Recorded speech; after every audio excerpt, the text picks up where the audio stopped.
மக்களே இந்த வீடியோவில் நம்ம இப்ப என்ன பார்க்க போகிறோம்னு பார்த்தீங்கன்னா, கொஞ்ச நேரத்துக்கு முன்னாடி நம்ம பேசியிருந்தோம். இந்த மாதிரி வந்து யூனிட் ட்ரெயின்ஸில் இவ்வளோ இஷ்யூஸ் இருக்குது அப்படின்றது அந்த வீடியோ நான் கீழே டேக் பண்ணியிருக்கேன். நீங்கள் பார்க்காதவங்க பார்க்கலாம். ஸோ இப்போ பார்த்தீங்கன்னா ரயில்வேலேருந்து பகிரங்கமாக அதுக்கு மன்னிப்பும் கேட்டிருக்காங்க. என்னன்னு பார்த்தீங்கன்னா, நாளைய சிறந்த எழும்பூர் வரணும் அப்படின்னா தற்காலிக சிரமத்தை வந்து நீங்கள் அக்செப்ட் பண்ணிக்கோங்க அப்படின்ற மாதிரி வந்து சொல்லியிருக்காங்க மக்களே. கண்டிப்பாக வந்து நாளைய சிறந்த எழும்பூர் வந்து நாங்கள் இது பண்ணிகிட்ருக்கோம். ஸோ இப்போ அதனால் அந்த தற்காலிகமாக அந்த சிரமத்தை ஒரு 45 நாளைக்கு அட்ஜஸ்ட் பண்ணிக்கோங்க அப்படின்ற மாதிரி சொல்லியிருக்காங்க.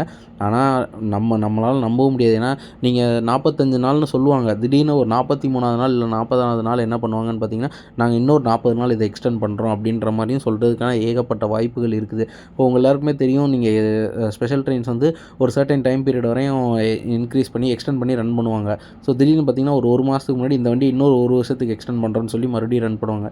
ஸோ ட்ரெயினுக்கும் அந்த நிலமை தான். பட் இதை வந்து ப்ரொலாங் பண்ணுவாங்களா என்னன்றது மேக்ஸிமம் எனக்கு தெரிஞ்சு இருக்காது. ஏன்னா அவங்க இருக்காதுன்னு சொல்லியிருக்காங்க. ஏன்னா ஏகப்பட்ட பிரச்சனை நடக்கிறனால பார்ப்போம் மக்களே. ஃபியூச்சரில் என்ன 40 நாள் கழிச்சு என்ன வருதுன்றதை பார்த்துட்டு கண்டிப்பாக நம்ம சேனலில் அப்டேட் பண்ணுறேன். அது போக பார்த்தீங்கன்னா சிக்னல் இஷ்யூஸை கண்டிப்பாக ரெக்டிஃபை பண்ணி தரேன் அப்படின்ற மாதிரி சொல்லியிருக்காங்க.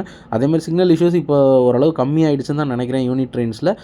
நீங்கள் இன்கேஸ் ரொம்ப தூரம் இல்லை யூனிட் ட்ரெயின்ஸில் ரொம்ப தூரம் ட்ராவல் பண்ணுறவங்க, காலேஜ் போகிறவங்க, ஒர்க் போகிறவங்களாம் இருந்தாங்க அப்படின்னா கண்டிப்பாக நீங்கள் வந்து அதுக்கு தகுந்த மாதிரி பிளான் பண்ணிவிட்டு ட்ரெயினை போட் பண்ணுங்கள் மக்களே. அதுதான் ரொம்பவுமே சேஃபும் கூட. இதை பற்றி உங்கள் கருத்துன்றது கண்டிப்பாக நீங்களும் கமெண்ட் செக்ஷனில் சொல்லுங்கள் மக்களே.